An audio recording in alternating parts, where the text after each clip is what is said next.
Muito bem, queremos estudar sobre a adoração, sobre o louvor, sobre como agradar a Deus de todo o coração, como as Escrituras nos ensinam. E nós sabemos que, conforme diz o livro de Cantares, o tempo de cantar chegou. Ouve-se a voz das rolas, é primavera, os animais estão em festa, as flores se abrem, é o tempo de cantar. Que tempo é este? A palavra de Deus nos mostra como o tempo do fim, como o tempo que antecede ou a consumação dos séculos, o final de todas as coisas. Vamos descobrir que a Bíblia, a palavra de Deus, é o único livro que temos que traz a história do homem no seu começo, traz o seu presente e traz também o final, as coisas que hão de acontecer com os seres humanos. A Bíblia é digna de toda aceitação por isso. Ela nos mostra a nossa origem, ela nos mostra o nosso presente. Por exemplo, quando você abre os jornais, o jornal de hoje, tudo que está escrito no jornal de hoje está na Bíblia. Ela é um livro totalmente presente. E ela nos traz, as Escrituras nos trazem a revelação do futuro. No nosso estudo, estaremos abordando sobre as profecias bíblicas sobre a segunda vinda de Jesus. As profecias bíblicas a respeito da vinda do Senhor. Vamos ver então o panorama, o cenário mundial para a segunda vinda de Jesus. Sabemos que na sua primeira vinda, os judeus não o aceitaram. Os judeus não o receberam como seu Messias, porque Jesus não fez algumas coisas que estavam nas profecias, como, por exemplo, colocar Israel como a nação no topo, governando toda a terra. Jerusalém como a coroa dos povos, como a capital das nações.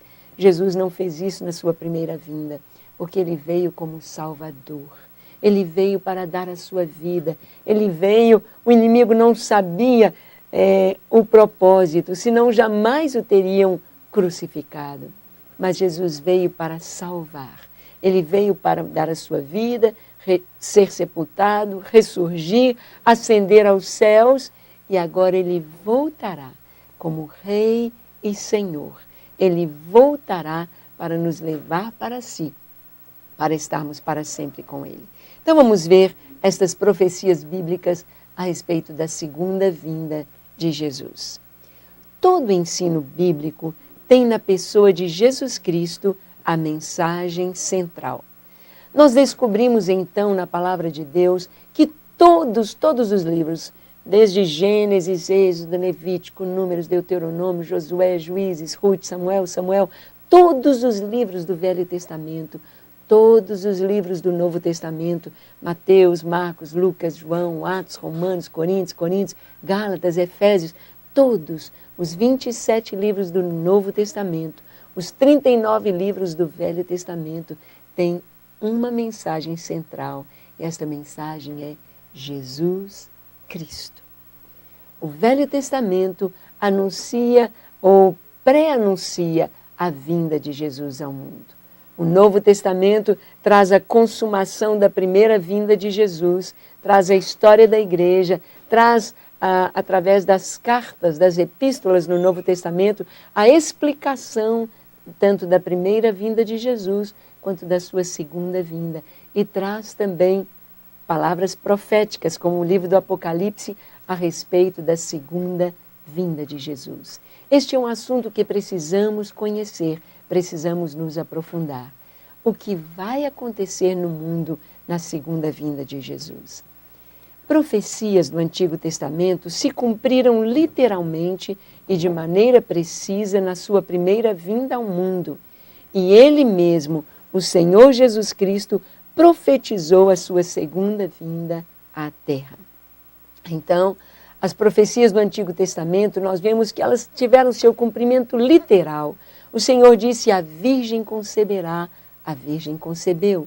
E tu, Belém, posto que das menores cidades de Judá, de ti sairá o guia que há de apacentar Israel. E Jesus nasceu em Belém da Judeia. O tempo foi se cumprindo para que nascesse a criança, Maria e José foram forçados a viajar para Belém, para ali a colocarem os seus nomes no recenseamento decretado por César Augusto. Jesus nasce em Belém da Judéia. E assim todas as profecias da crucificação do Senhor, no Salmo 22, transpassaram-me as mãos e os pés, lançam sobre si, repartem entre si as minhas vestes e sobre a minha túnica lançam sortes. Tudo isso se cumpriu literalmente, ipsis literis. Cumpriu-se ao pé da letra toda a profecia do Velho Testamento com relação à primeira vinda de Jesus. E tanto no Velho Testamento quanto no Novo, nós temos profecias sobre a sua segunda vinda à Terra, para reinar e para julgar. Ele falou de sinais que marcariam os últimos dias ou o final dos tempos. Vemos essas expressões na palavra de Deus. O próprio Jesus profetizou a respeito da sua segunda vinda. Jesus não só é o Filho de Deus, não só é o nosso Salvador, não só é todo-poderoso, mas Jesus também foi profeta. Ele entregou profecias que se cumpriram tão rápido, como, por exemplo, para Pedro, ele disse: Pedro, esta noite, antes que o galo cante 2 vezes, 3 vezes tu me negarás. E aconteceu exatamente como Jesus disse naquela noite. Ele olhou para o templo que os discípulos lhe mostravam em toda a sua beleza e ele disse: vede essas pedras, não ficará aqui pedra sobre pedra que não seja derribada. E o templo foi derribado 40 anos depois que ele disse estas palavras. Vieram os romanos com o general Tito e destruíram Jerusalém e destruíram o templo em Jerusalém, cumprindo-se a palavra profética de Jesus. E Jesus nos trouxe outras palavras proféticas a respeito da sua segunda vinda. Ele fala do fim. O fim.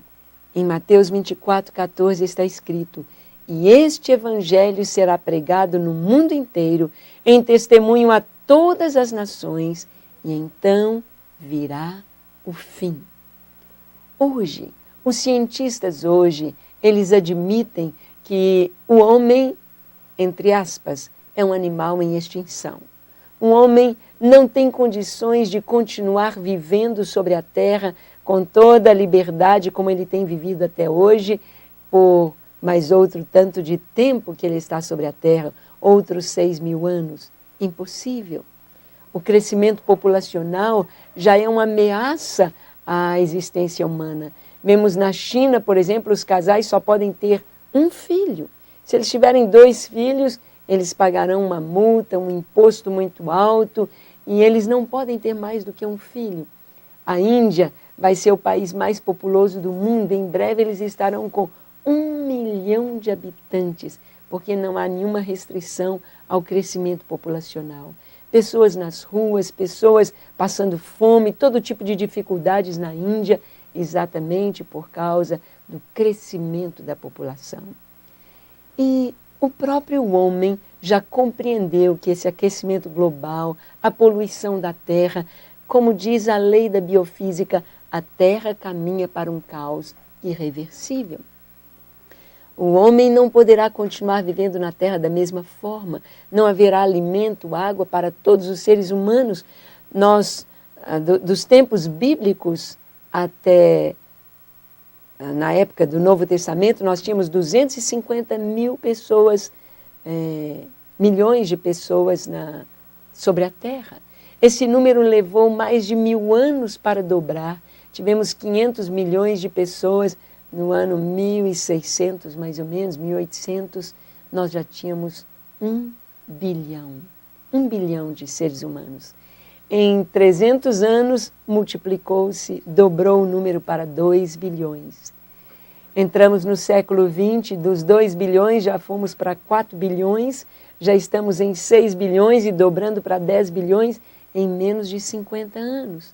E a proporção é que dobremos ainda em menos de 100 anos, menos de 50 anos, menos de 30 anos, tenhamos aí uma população em número em dobro.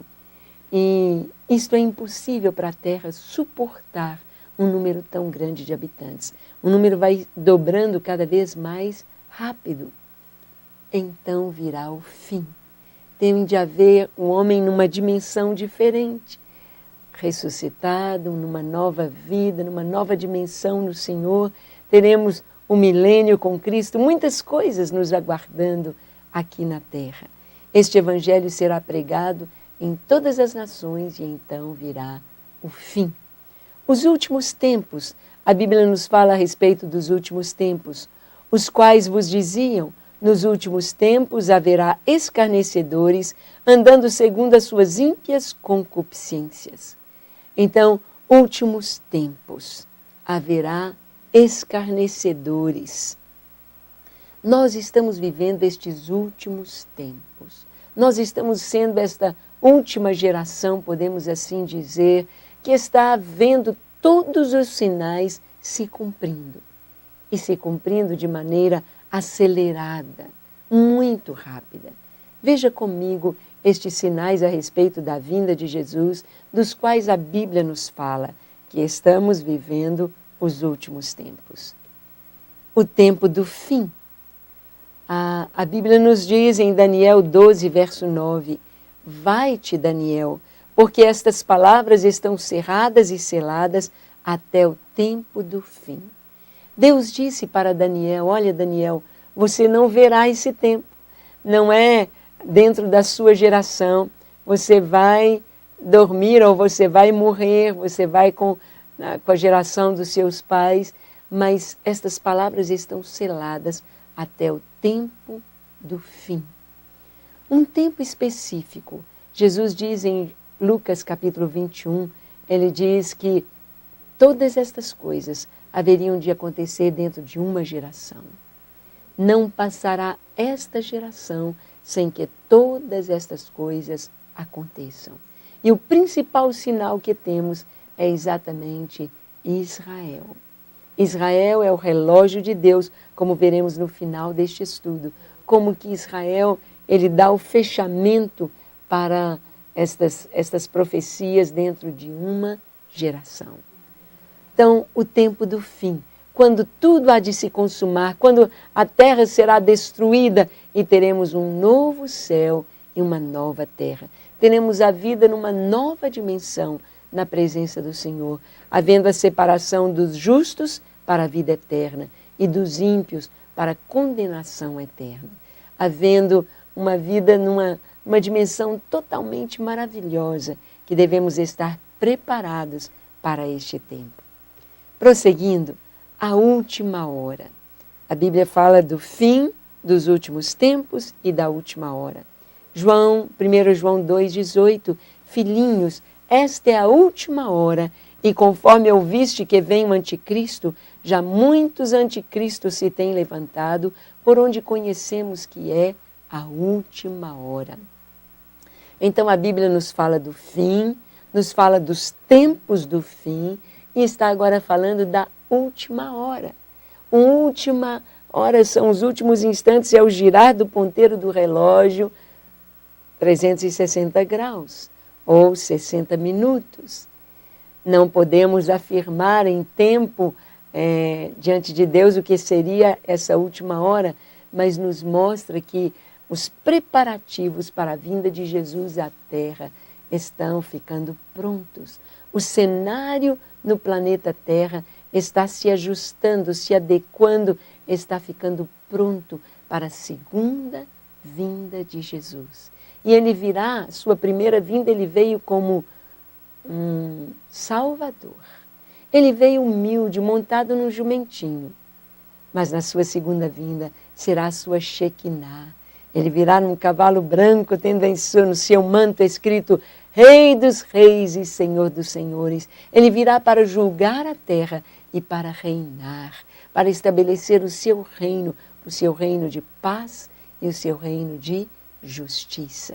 Vamos ver então, prosseguindo, a expressão últimos dias se refere ao tempo compreendido desde o nascimento de Jesus até a sua segunda vinda à Terra. Podemos testificar isto pelo texto de Hebreus 1 e 2. Havendo Deus outrora falado muitas vezes e de muitas maneiras aos pais pelos profetas, nestes últimos dias nos falou pelo Filho, a quem constituiu o herdeiro de todas as coisas, pelo qual também fez o universo. Então, esta expressão, últimos dias, quando o escritor da carta aos Hebreus diz, havendo Deus outrora falado aos pais pelos profetas, nos últimos dias nos falou pelo Filho. Desde o momento que Jesus veio e começou a falar, a ensinar, ali começaram os últimos dias. Não se esqueça que para Deus um dia é como 1000 anos e 1000 anos como um dia. Então, para termos no plural últimos dias, nós temos de ter pelo menos 2 dias, ou seja, 2000 anos. Esses dois últimos dias, ou 2000 anos, começaram exatamente com a primeira vinda de Jesus. Quando ele veio há 2000 anos atrás, ali começou esse período chamado de os últimos dias. Então, desde Jesus até o tempo que nós estamos vivendo hoje, nós estamos dentro deste período bíblico chamado os últimos dias. De acordo com o texto de Hebreus, capítulo 1, de 1 a 2. Prosseguindo, vamos ver as características destes últimos dias. Primeiro, são tempos difíceis. Sabe, porém, isto, nos últimos dias sobrevirão tempos difíceis, segundo Timóteo 3, versículo 1. Haverá aumento das viagens e o progresso da ciência. Tu, porém, Daniel, encerra as palavras e sela o livro até o tempo do fim. Muitos correrão de um lado para o outro e o saber se multiplicará. Daniel 12, versículo 4. Então, quais são essas características dos últimos dias? Primeiro, tempos difíceis. Paulo nos diz isso na segunda carta a Timóteo, no capítulo 3, a partir do versículo 1, ele diz, sabe isto, Timóteo, nos últimos dias sobrevirão tempos difíceis. E ele descreve as pessoas como serão nesse período. Ele diz, pois os homens serão egoístas, avarentos, jactanciosos, arrogantes, blasfemadores, desobedientes aos pais, ingratos, irreverentes, desafeiçoados, implacáveis, caluniadores, sem domínio de si, cruéis, inimigos do bem, traidores, atrevidos, enfatuados, mais amigos dos prazeres do que amigos de Deus, tendo uma forma de piedade, negando-lhe, entretanto, o poder. Este é o homem da nossa geração, egoísta, desobediente aos pais, mais amigos dos prazeres do que amigo de Deus, implacáveis, cruéis. Não são assim as pessoas hoje. Hoje temos ouvido e visto e lido notícias terríveis de violência, pais matando os filhos com uma crueldade tão grande, filhos matando os pais com uma crueldade. Nós estamos vendo aí nas guerras a maldade imperando entre as pessoas, o egoísmo. As famílias se desestruturando por causa do egoísmo. Cada um, marido e mulher, dizem, eu quero viver a minha vida, eu tenho o direito de ser feliz, sem se importar com os filhos, sem se importar um com o outro.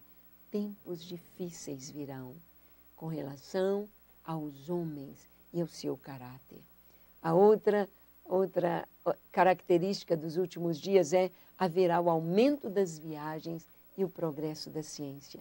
Não é isto que estamos vendo?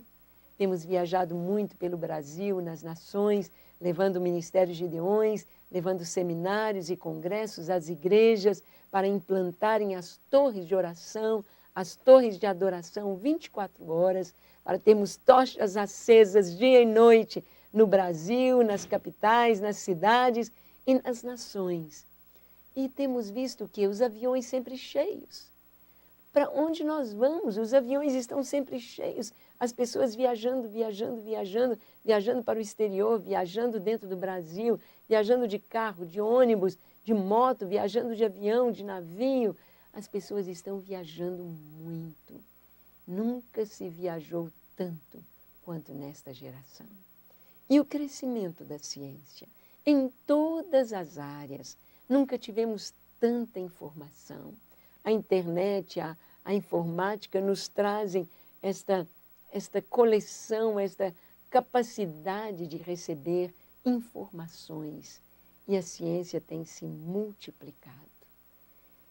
A tecnologia em todas as áreas, na engenharia, na medicina, na odontologia, em todas as áreas, no urbanismo, nós vamos ver o crescimento ou o progresso da ciência. Prosseguindo, Daniel profetizou 2 sinais importantes desse tempo. Primeiro, a corrida de um lado para o outro e o avanço da ciência. Nunca o homem viajou tanto. Os aeroportos têm estado em seu limite para atender às demandas de deslocamento das pessoas. Viagens internacionais e transcontinentais são feitas diariamente em navios modernos e confortáveis, aviões velozes e carros, e ônibus, trens supervelozes. O homem já viajou até a Lua em naves espaciais no século XX. Imagens dos planetas são enviadas de voos não tripulados como fotografias de Marte em 2003. Daniel profetizou a respeito desta corrida do homem e vimos que o homem já esteve até na Lua. Os astronautas têm ido fora da órbita da Terra. O homem tem viajado, tem voado por aí, em todos os meios de transporte. Tem pessoas que vão tomando carona de caminhão em caminhão e durante anos vão conhecendo nações e cidades, viajando. E a multiplicação ou o avanço da ciência. Todas as áreas, até na música, nós temos visto a sofisticação da informática, nos computadores aí, da música para as pessoas, instrumentos musicais de uma maneira assim tremenda, informatizados. A ciência se multiplicando na nossa geração.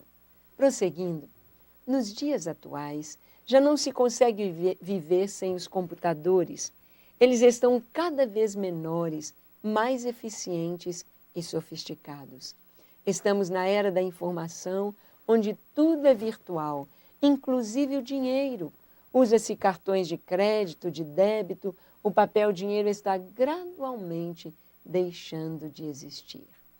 Então, hoje, em todas as áreas, é o dentista, é o médico, é o professor, todas as áreas, em todas as profissões, está ali presente o computador, a informática, em todas as áreas. Hoje não tem jeito de ficar sem saber mexer, sem saber passar um e-mail, receber um e-mail, as informações, a demanda é tão grande para todas as pessoas.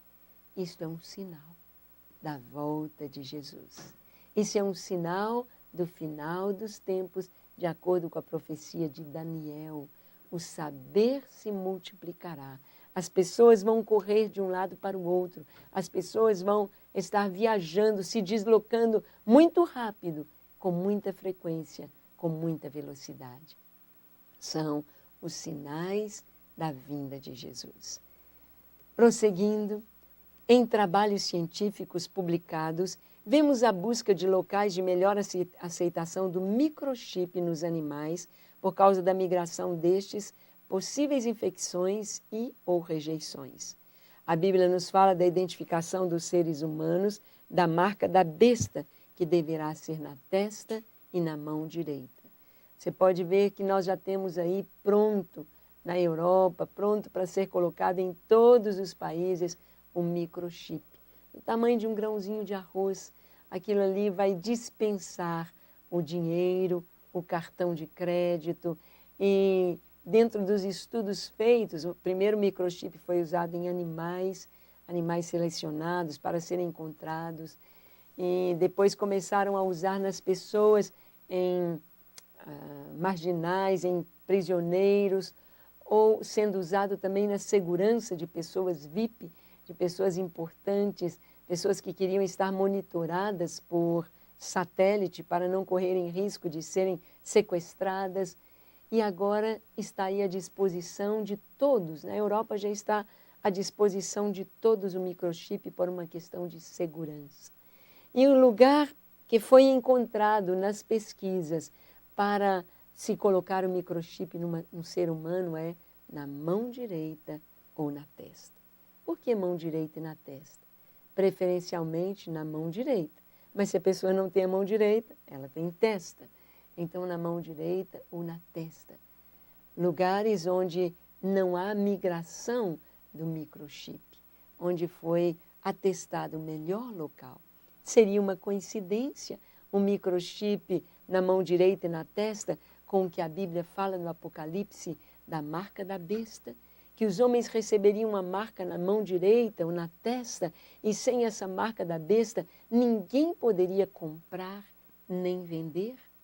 Nós temos visto a etiqueta inteligente, o código de barra sendo substituídos e o microchips tem essa capacidade de fornecer para o mercado compra e venda com segurança da pessoa, sem ter cartão clonado, sem ser roubado.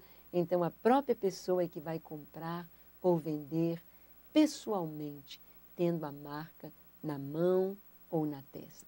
Está aí, prontinho, um controle mundial para o sistema financeiro. Temos visto cada dia mais crescer o desmoronamento das famílias, a sua desestruturação, o aumento dos casos de divórcio, filhos de pais separados perdendo o referencial da vida, entrando em vícios perniciosos e fatais, como as drogas, o álcool, a promiscuidade e a perversão sexual. Casais vivendo em conflitos e brigas constantes e totalmente sem afeição aos filhos. Então, temos visto o aumento do número de divórcios. Em detrimento de que profecia? Em detrimento do que está escrito lá em 2 Timóteo capítulo 3, como seriam as pessoas no final dos tempos? Egoístas. Egoístas. O que tem acontecido na separação dos casais é o egoísmo, o amor a si mesmo. Muitas vezes se pensa que o contrário do amor seja o ódio, mas o contrário do amor é o egoísmo. A pessoa que ama a si mesma, ela não é capaz de amar o próximo, ela não é capaz de abrir mão, ela não é capaz de renunciar, ela não é capaz de enxergar a necessidade do outro. Então, no casamento, nós temos visto o casamento desmoronando porque falta amor, falta consideração, falta respeito. E o lar desmoronando, a família desmoronando, as pessoas perdem seu referencial e os jovens começam a entrar nas drogas, na bebida, na prostituição e então viram uma bagunça. E é nesta bagunça que a geração do século XXI tem sido encontrada. A bagunça é tão grande que ela pode ser vista no cabelo, no corte de cabelo. Antes, se as pessoas penteavam o cabelo, partiam, ajeitavam para ficar o cabelo arrumadinho, trazendo um rosto bonito, hoje a moda é ter um cabelo todo despenteado. Quanto eles penteiam, gastam tanto tempo penteando para despentear o cabelo. Cheios de marcas, de tatuagens pelo corpo, com as roupas tão esquisitas, roupas rasgadas, roupas pelo avesso, e são caríssimas essas roupas, rasgadas, manchadas, caríssimas, exatamente mostrando que as pessoas estão sem referencial na sua vida, por causa do número de divórcios. Prosseguindo, vamos ver violência nas famílias, assassinatos de maneira fria e cruel, praticados por jovens e até mesmo por crianças. A depressão tem alcançado enorme quantidade de pessoas, incluindo crianças, e tem levado também muitos ao autoextermínio. Então, a violência nas famílias, assassinatos, filhos matando seus pais, pais matando seus filhos. Irmãos entre si com tanta violência. E vamos ver esta violência destruindo a família, destruindo os vínculos, destruindo os laços. vamos encontrar uma das consequências da destruição da família, a depressão.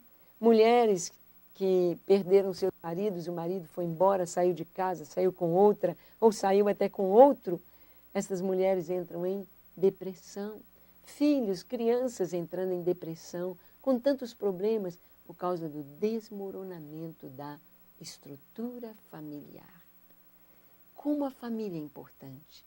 Deus criou a família, e a família de Deus é um pai, a mãe, homem e mulher, tendo seus filhos, havendo a procriação da espécie. E até isso tem sido alcançado nesses dias, desestruturando completamente a família estruturada por Deus, originada em Deus. Prosseguindo, vamos ver, nas cartas do Apocalipse, o Senhor fala à igreja de Laodiceia, que havia se afastado da simplicidade do Evangelho e deixara o Senhor Jesus do lado de fora. Conheço as tuas obras, que não és frio nem quente. Sabemos que esta igreja, a igreja de Laodiceia, será a igreja que vai ficar aqui na terra depois do arrebatamento do povo de Deus.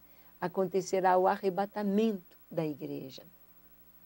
Os salvos em Cristo, desde Adão até o dia do arrebatamento estabelecido por Deus, eles serão transformados. Os mortos em Cristo ressuscitarão primeiro. E nós, os que estivermos vivos, seremos arrebatados com o Senhor, seremos transformados e seremos arrebatados com o Senhor nas nuvens, para estar para sempre com o Senhor.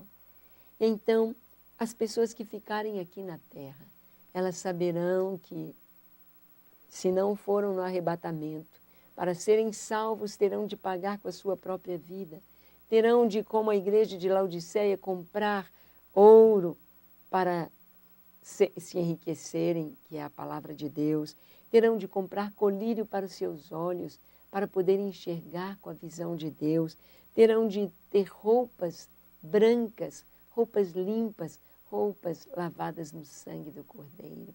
Não será fácil esse tempo. E o Senhor diz para esta igreja, conheço as tuas obras, que nem és frio, nem és quente. Por isso estou a ponto de vomitar-te da minha boca. Esta igreja, que é uma igreja que estará ligada com o sistema mundano, uma igreja ecumênica, uma igreja que não prega a verdade, uma igreja que não fala a verdade, uma igreja que não vive a verdade, uma igreja política, uma igreja de jogo de cintura, uma igreja que procura fazer as coisas pelo sistema humano, uma igreja que não conhece o seu Deus. É uma igreja que o Senhor está a ponto de vomitá-la da sua boca. Então, esta igreja é a igreja do fim. A igreja que vai estar aqui depois que formos arrebatados. E a oportunidade que haverá para estas pessoas é a oportunidade de não aceitarem a marca da besta e, por isso, pagarem com as suas vidas. João diz no livro do Apocalipse que era um grande número de vidas, de almas que estavam ali sob o trono de Deus, que foram decapitados no período da grande tribulação.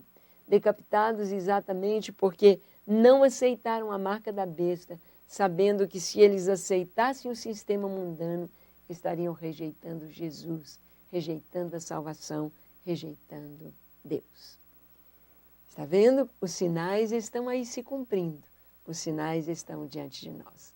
Prosseguindo, o Senhor diz para Laodiceia, assim porque és morno, não és quente nem frio, vomitar-te-ei da minha boca. Porquanto dizes, estou rico e abastado, e de nada tenho falta, e não sabes que és um coitado, e miserável, e pobre, e cego, e nu. Aconselho-te que de mim compres ouro refinado no fogo, para te enriqueceres, e vestes brancas para que te vistas, e não sejas manifesta a vergonha da tua nudez, e colírio para ungires os teus olhos, para que vejas. Esse texto é muito sério. Esse texto está falando sobre as pessoas comprarem. Comprar você tem de pagar, você tem de dar o preço. E o dinheiro que nós pagamos, com o qual pagamos, ou recebemos de herança, ou então nós trabalhamos para ter aquele dinheiro. Sabemos que hoje a salvação é tão fácil. Hoje ser salvo, você mesmo, hoje, nesse momento em que você está assistindo a esse DVD, você pode receber a salvação. Você pode dizer, Senhor Jesus, eu me rendo a Ti, eu me entrego a Ti, eu quero que Tu sejas o meu Senhor, o meu Salvador. E Ele vem morar em seu coração. E o Espírito Santo vem encher a sua vida. Mas, naquele tempo, quando a igreja tiver sido arrebatada, quando não tiver mais o sal da terra e a luz do mundo aqui entre os homens, a igreja, então a salvação será pela obra, a salvação será a pessoa não aceitando a marca da besta e por isso sendo perseguida e morta. Hoje é o tempo. Esse tempo que são os últimos dias, são tempos de salvação. Multidões, multidões no vale da decisão, diz a palavra de Deus. Multidões aguardando a salvação. E hoje é fácil, hoje é tão simples ser salvo, mas é necessário ter o coração aberto para o Senhor e em sinceridade. Prosseguindo, desde que os judeus saíram da Palestina em 70 depois de Cristo, jamais regressaram até 1948. O Estado de Israel foi oficialmente idealizado quando o cientista Chaim Weizmann, durante a Primeira Guerra Mundial, inventou uma tecnologia para produzir pólvora mais rapidamente para a Inglaterra. Os ingleses precisavam recompensar Chaim, que negociou a volta dos judeus à terra da Palestina. Foi então criado o primeiro tratado de criação do Estado de Israel, a Declaração de Balfour, que se concluiu em 1948, quando Dave Ben-Gurion, judeu nascido na Polônia em 1886, fundou oficialmente o Estado de Israel, tornando-se ele o seu primeiro-ministro. O aeroporto de Israel leva o nome de Ben-Gurion. Então, nós vimos aqui que este é o sinal mais importante a respeito da segunda vinda de Jesus está ligado com Israel. Israel e a sua volta para a pátria. Talvez você que está me assistindo agora seja descendente de italiano, de alemães, de espanhóis. E nós temos visto, quando perguntamos no meio de um auditório, quem aqui é descendente de italianos? Vários que levantam as suas mãos. A gente pergunta, você é que geração? Segunda, terceira, quarta? E eles dizem a sua geração. E você pode pasmar com isso. Pessoas da segunda geração, ou seja, filhos diretos de espanhóis, ou de alemães, ou de italianos, já não falam a língua. Já não falam italiano, já não falam alemão, já não falam o espanhol, italiano ou alemão. E agora preste atenção no milagre do povo de Israel. Israel não ficou uma geração, nem duas, nem três. Israel ficou 2000 anos fora da sua terra. 2000 anos longe de Jerusalém. 2000 anos casando-se com negros da África, com os japoneses, com os chineses, com os louros de olhos azuis europeus, com essa raça misturada de brasileiros. 2000 anos. 2000 anos é muita coisa quando pensamos que o Brasil tem apenas 500 anos. 4 vezes o tanto que o Brasil tem de idade. É o tempo que os judeus ficaram fora da sua terra, fora de Israel. E mesmo fora de Israel, o milagre de Deus é tão grande entre os judeus que a língua foi preservada, a cultura foi preservada, a fé foi preservada. O judaísmo sobreviveu a 2000 anos de diáspora. O judaísmo sobreviveu e sobreviveu à língua hebraica em 2000 anos de diáspora. Foi 2000 anos em que os judeus foram expulsos da sua terra e eles se dispersaram para todas as nações do mundo, onde se falam todas as línguas. Tem judeu que fala todas as línguas, tem judeu que fala alemão, judeu que fala inglês, judeu que fala espanhol, judeu que fala português, tem judeu em todas as nações da terra, cumprindo-se a palavra profética do Senhor. E não somente a palavra que eles seriam dispersos, mas a palavra que o Senhor haveria de ajuntá-los. E o Senhor disse ao norte, venha, entrega, não retenha. E nós vimos em Israel, judeus da Rússia, 100.000 judeus indo para Israel. Judeus vindo da Etiópia, judeus negros da Etiópia vindo para Israel, cumprindo-se a palavra profética do final dos tempos. Então, em 1948, Israel volta a ter a sua terra. Graças a Weizmann Schein, graças a Dave Ben-Gurion, com a Declaração de Balfour, que foi concluída em 1948. Israel, então, pode voltar para a sua terra. Este povo que ficou isolado, este povo que cada ano comia sua Páscoa e eles diziam uns aos outros, ano que vem, em Jerusalém, ano que vem em Jerusalém. Uma palavra de fé em cada Páscoa que eles comiam juntos em suas casas. Ano que vem em Jerusalém. Então, Israel é o relógio de Deus.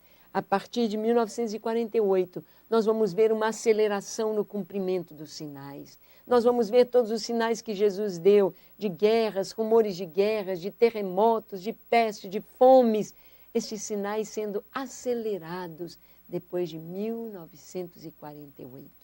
Prosseguindo, vamos ver. No mundo todo, o que podemos presenciar na geografia é lugares onde outrora havia florestas e muita vegetação, hoje estão se tornando em desertos de assolação. No Rio Grande do Sul, por exemplo, no Saara, o deserto aumenta cada ano a sua proporção. Entretanto, em Israel acontece exatamente o contrário. Os desertos vão se tornando em terras frutíferas, com árvores, plantações de legumes e flores. Eu estive em Israel em 1975 e na época que estive ali, nós pudemos visitar a região do Mar Morto e eles estavam lavando as terras do Mar Morto, tirando o sal da terra, dessalinizando a terra para plantar tamareiras. Hoje, estivemos lá em 2006 e vamos regressar novamente agora. Nós temos visto lá em Israel o deserto florescendo. De acordo com a profecia em Amós, capítulo 9, o Senhor diz, eles plantarão pomares e comerão o seu fruto, plantarão vinhas e beberão o seu vinho. Durante 800 anos, os muçulmanos, os árabes, os palestinos, os povos que estiveram ali na terra de Israel, ali na antiga Canaã, naquela terra, aqueles povos que estiveram ali diziam, esta terra não presta, esta terra não serve para plantar uvas, não dá vinho, não dá uvas boas. 800 anos sem produzir uvas. Mais do que o período do descobrimento do Brasil até os nossos dias, uma terra improdutiva não dava uvas. Os judeus voltaram para sua terra em 1948. Hoje, um dos melhores vinhos do mundo são produzidos por Israel. Os melhores vinhos do mundo hoje, as uvas mais doces produzidas na região antigamente desértica, cumprindo-se a profecia. E essas profecias falam sobre a vinda de Jesus. Vamos ver? Israel é o relógio de Deus nesse tempo do fim. O Senhor diz, vós sois as minhas testemunhas, diz o Senhor, o meu povo a quem escolhi, para que saibais e me creais e entendais que sou eu mesmo e que antes de mim Deus nenhum se formou e depois de mim nenhum haverá. Israel é, pois, o relógio de Deus. Israel denuncia as coisas que estão para acontecer e o acelerar destes sinais. O apóstolo Paulo nos fala na primeira carta aos Tessalonicenses, ele diz que a terra geme como a que está de dores de parto. Dores de parto. As dores de parto são exatamente provocadas pela contração do útero materno. A criança é formada ali no útero e quando chega o momento do nascimento, a criança toma posição para nascer. A cabecinha para baixo, é a primeira que vai sair, a criança está na posição, o útero então começa com as contrações. E as contrações são a cada hora, de hora em hora, depois elas começam de 40 em 40 minutos, de 30 em 30, 20 em 20, 15 em 15 minutos, 10 em 10 minutos, 5 em 5, e a criança nasce. As contrações, elas vão acelerando para que a criança nasça. Paulo diz que a terra está com dores como que, dizendo que a natureza geme, aguardando a manifestação dos filhos de Deus, aguardando a implantação do reino de Deus na terra, aguardando este tempo maravilhoso, quando o próprio Jesus virá e estabelecerá aqui o seu reino fisicamente. A terra está com as dores como de parto, para que nasça o quê? Esse reino de Deus, se manifestem os filhos de Deus, para que a terra experimente um novo mover, experimente esse tempo de um novo céu e uma nova terra. Isto há de acontecer.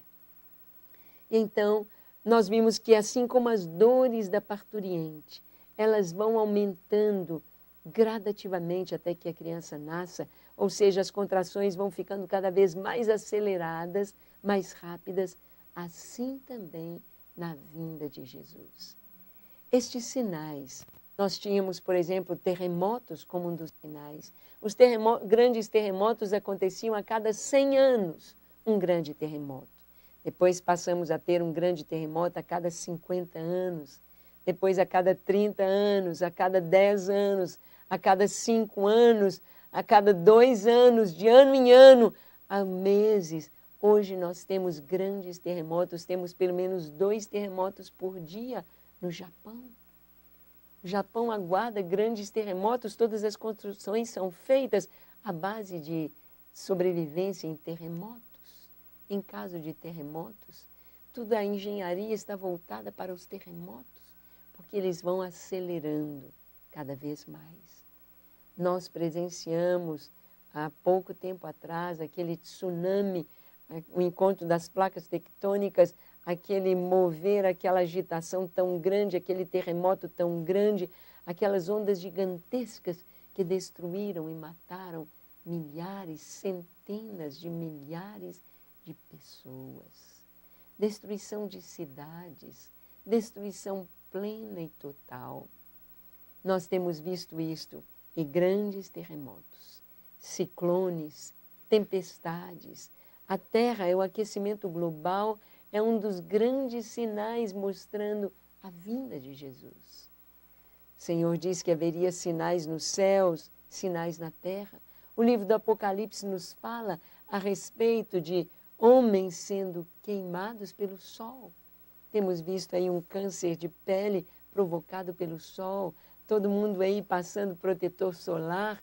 Por quê? Por que as gerações passadas não precisavam de protetor solar? Por que não precisavam? Hoje nós temos visto a camada de ozônio sendo destruída e o homem recebendo os raios nocivos do sol, o aquecimento global trazendo lugares onde as chuvas não eram frequentes, trazendo inundações, e lugares onde havia um bom equilíbrio de chuvas, hoje ficando desérticos, lagos se secando, lugares onde havia grande quantidade de neve, neves eternas se derretendo, grandes geleiras se derretendo e caindo no mar. Nós estamos vendo os sinais da vinda de Jesus, sinais nos céus, sinais na terra acontecendo entre nós. Estes sinais são estas contrações do planeta Terra, São essas contrações da própria sociedade, cada vez mais acelerados, mais acelerados. As mudanças na nossa sociedade aconteciam a cada século. A gente tem a característica do século XX, do século, do século XVIII, século XIX. O século XX nós já vimos as mudanças a cada década. Década de 70 é diferente da década de 80, diferente da década de 90. E agora, no século XXI, a cada ano as coisas mudam. Mudam com tanta rapidez, mudam as leis, mudam as nações, mudam as pessoas, mudam os sistemas, mudam. A tecnologia, com esse avanço tão rápido, traz mudanças rápidas em todo o mundo. Isto é sinal da vinda de Jesus. Em Lucas 21, versículo 29, o Senhor diz: olhai para a figueira e para todas as árvores. Quando virdes todas estas coisas acontecendo, sabei que o reino de Deus está próximo às portas. A figueira é Israel, as árvores são as nações. Ao olharmos para Israel, ao olharmos para as nações, nós podemos sentir que a vinda do Senhor está próxima. Estamos vivendo os últimos instantes da última hora. É tempo de estar preparado. É tempo de estar com as roupas brancas, de estar com as lâmpadas acesas e o azeite na botija. Que este dia glorioso do arrebatamento encontre você, me encontre, a mim e a você, preparadas para o encontro com Jesus. Amém? Que Ele te abençoe ricamente e até aquele dia glorioso.